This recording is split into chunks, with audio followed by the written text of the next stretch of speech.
Shalom, selamat pagi saudaraku. Saudaraku, saya diingatkan di dalam firman Tuhan dalam Lukas 18 ayat 8. Firman Tuhan berkata begini, jika anak manusia datang, apakah dia mendapati iman di bumi? Saya teringat dengan ayat ini. Ini adalah sebuah peringatan yang sebetulnya mengerikan. Dan sepatutnya sungguh-sungguh menarik perhatianmu dan perhatianku untuk pay attention akan hal ini. Ayat ini terbersit di dalam pikiran saya, sekelebat begitu. Saya diingatkan bahwa ini urgent, ini sangat-sangat mendesak. Karena Tuhan Yesus menyatakan dan mengesankan dengan jelas dari kalimat ini bahwa semakin sedikit atau hampir-hampir tidak ada orang yang beriman yang dia temui di zaman akhir ini. Tentu beriman ini harus standarnya Tuhan ya, jangan salah konsep tentang beriman ini. Dan kita sebagai umat pilihan kita harus menunjukkan standar iman yang benar itu bagaimana seharusnya. Maka kita harus terus berjuang saudaraku untuk bisa memiliki standar yang benar di hadapan Allah, keberimanan kita. Maka kita harus menggeliat dan mempertanyakan apakah aku telah memiliki iman yang benar, sehingga aku diperkenankan masuk ke tempat perhentian Allah atau tidak. Saya ngomong begini supaya kita jangan merasa sudah beriman karena Anda ke gereja. Jangan Anda merasa Anda sudah beriman karena Anda mengakui Yesus sebagai Tuhan dan Juru Selamat. Itu belumlah standar iman yang dikehendaki oleh Tuhan. Jadi dimengertilah hal ini dulu saudaraku. Sehingga keberimananmu itu semakin jelas, semakin clear. Dan Anda semakin paham pathway yang harus Anda jalani. Jadi jangan merasa tenang kalau kamu sudah bergereja, sudah bersyahadat Yesus adalah Tuhan dan Juru Selamatmu, kau kemudian merasa aman. Karena itu semua adalah palsu, ketenangan yang palsu, aman yang palsu, damai yang palsu. Jangan sampai menyetujui bahwa ya udah pokoknya aku sudah lakukan itu, aku pasti selamat. Belum saudaraku. Saya ajak kepada saudara-saudari kembali kepada tekukan-tekukan hidupmu yang ada. Dari kebiasaan-kebiasaan lamamu, dari kelemahan-kelemahanmu, kembali ke sana. Coba Anda lihat kembali di dalam berbagai kesibukan dan aktivitasmu, sehingga kau bisa cek bahwa dirimu sudah belum berkualifikasi memiliki keberimanan sebagai umat pilihan yang berada di standarnya Allah atau tidak. Ketika hidupmu suntuk, sakitmu tidak kunjung sembuh, itulah momen di mana kau bisa cek seberapa kau beriman kepada Tuhanmu. Ketika masalahmu tak kunjung usai, bertubi-tubi menghantam hidupmu, kau diperlakukan tidak adil, kau dikhianati, kau ditinggalkan orang-orang yang kau percayai. Bagaimana dengan caramu merespon mereka? Itulah yang mau saya katakan. Seberapa kualitas keberimananmu kepada Tuhan. Amin saudaraku. Ingat ya, kita kembali diingatkan untuk sadar bahwa kau dan saya ini adalah umat pilihan. Tidak semua orang dipanggil seperti engkau dan saya. Maka umat pilihan itu harus diseberangkan dari Mesir. Dunia ini Mesir. Kita mau diseberangkan ke langit baru, bumi baru.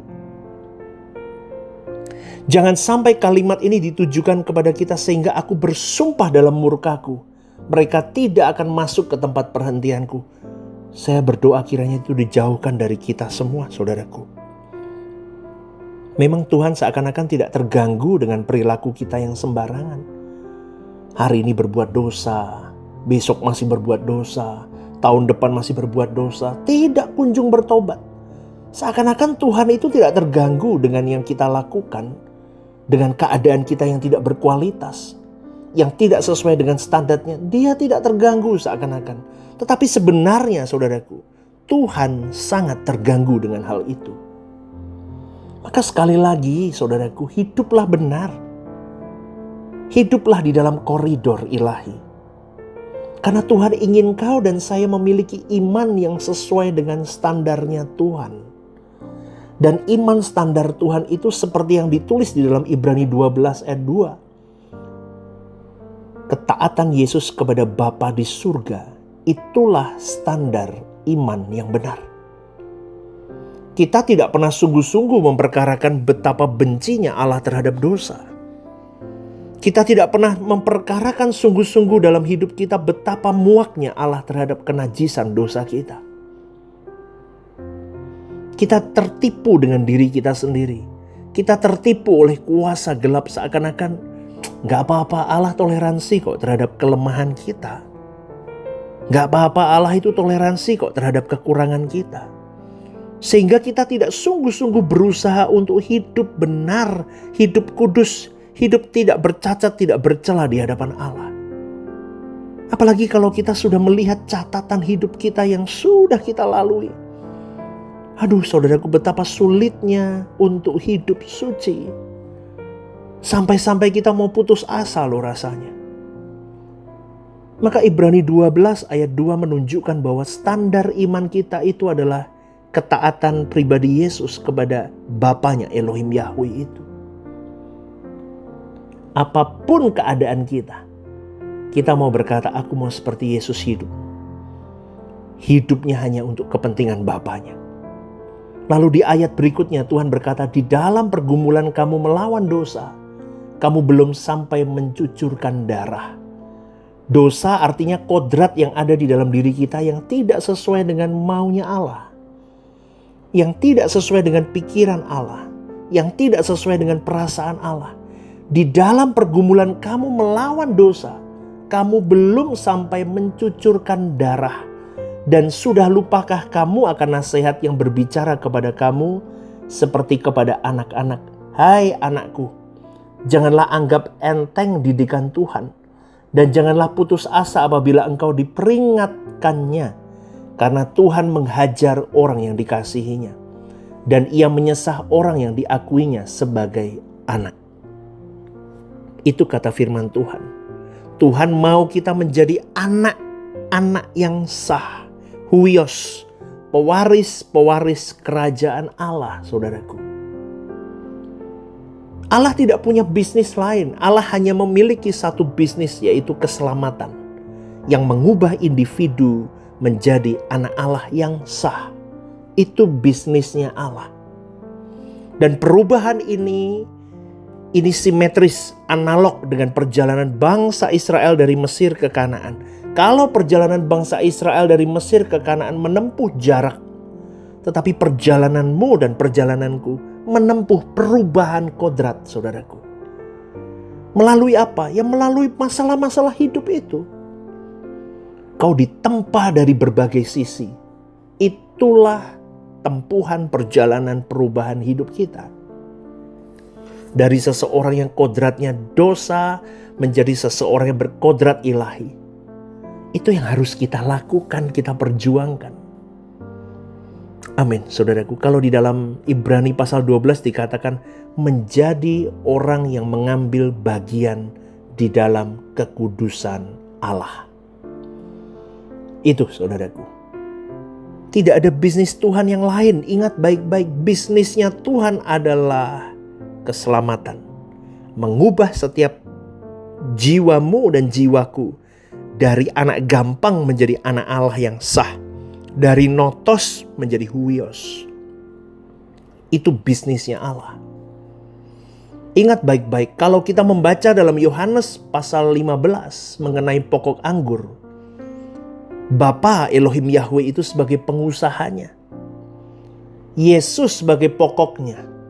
Dan kau dan saya sebagai rantingnya. Tujuannya apa ranting itu? Supaya berbuah. Supaya berbuah. Fruitful. Berbuah, saudaraku.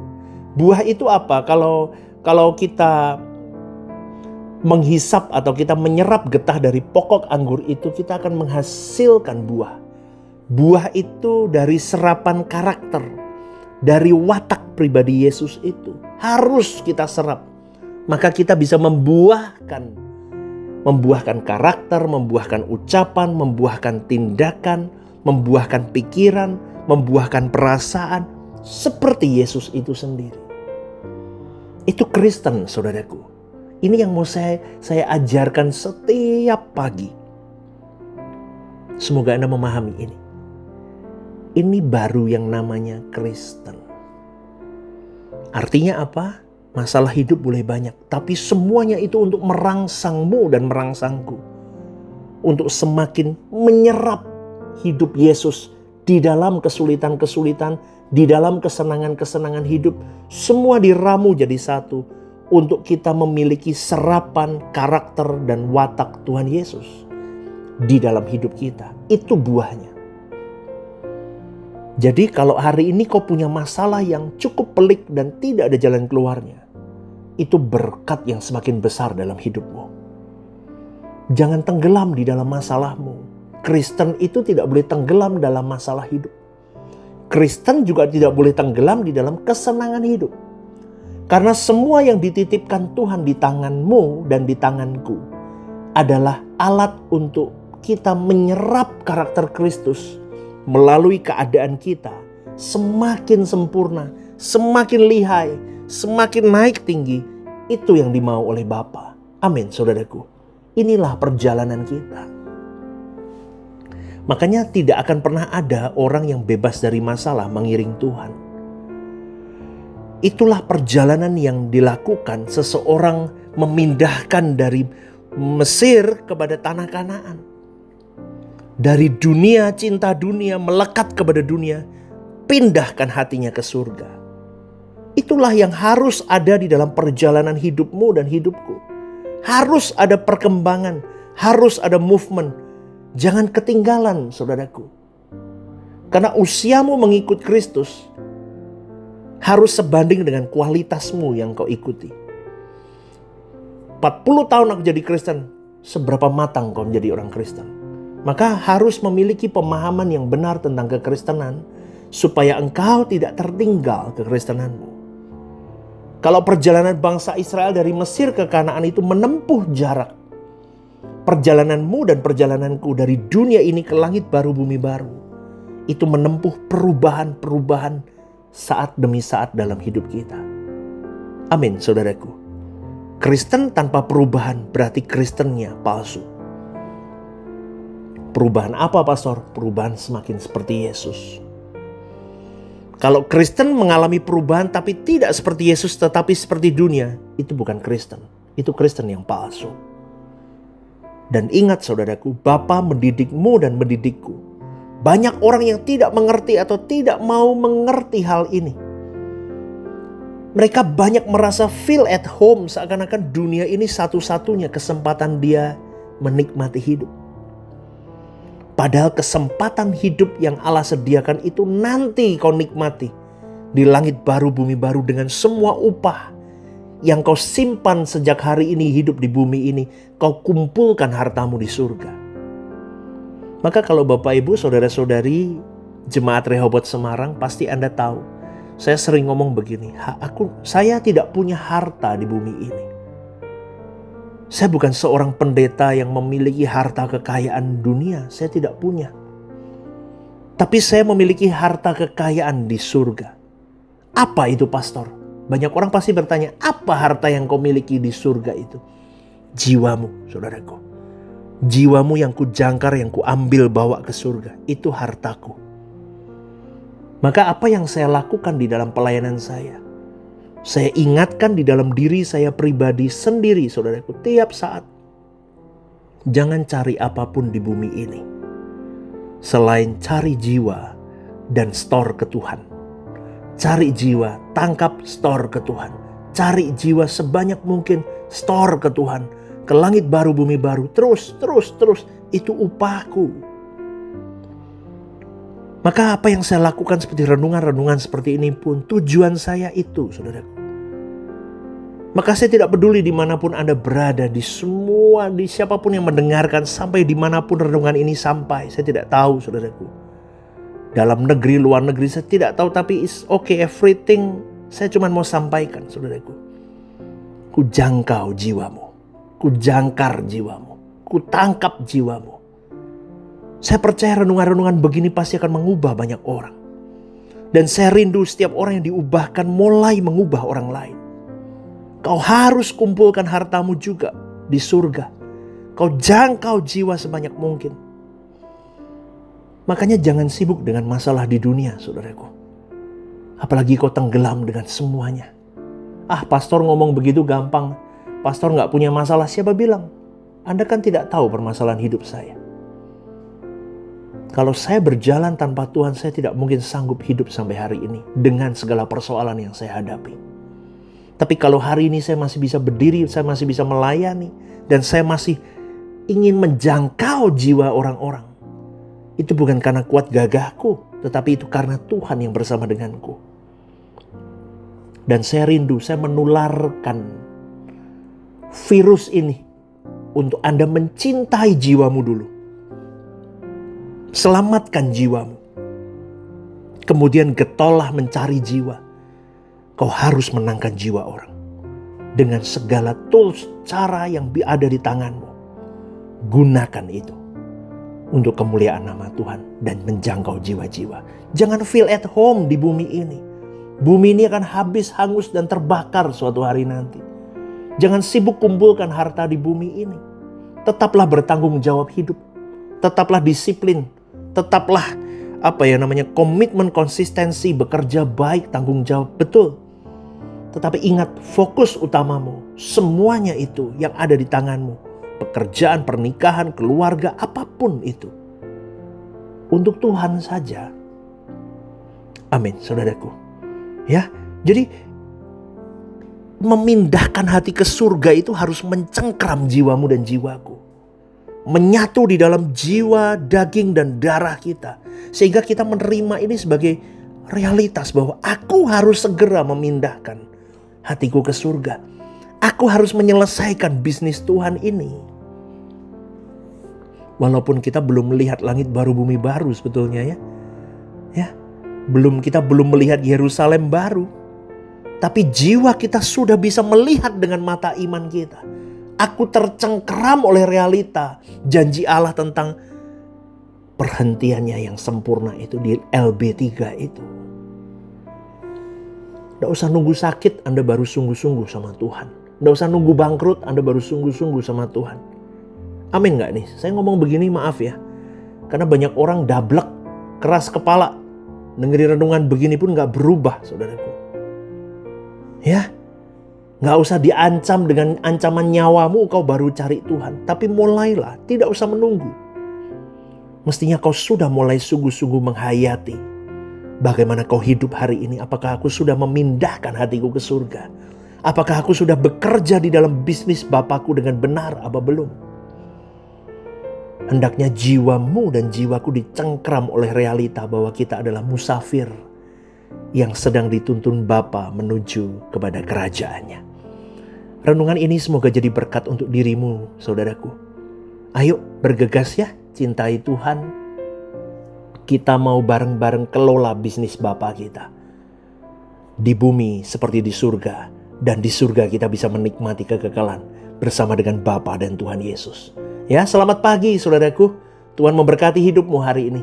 GSKI Rehoboth Semarang, One Vision, One Heart for Harvesting. God bless you.